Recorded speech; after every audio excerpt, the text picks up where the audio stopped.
Nämä sähköautot on ihan tai sitä mieltä aika moni katsoja oli mun aiemman videon perusteella.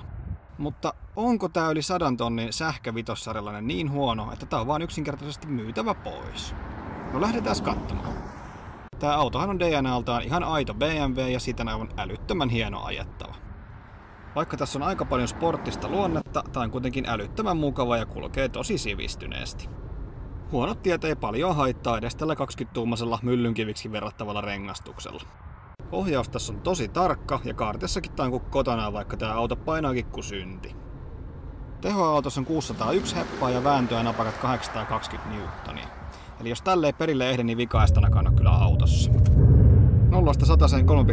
3,7 sekkaa, eli melkein kuin M5, mutta ilman turhaa meteliä. No onko tää auto sitten ihan Ei tosiaankaan, mutta ei tääkään ihan täydellinen oo. Jos autosisältö kiinnostaa, niin otahan tää tili seurantaan.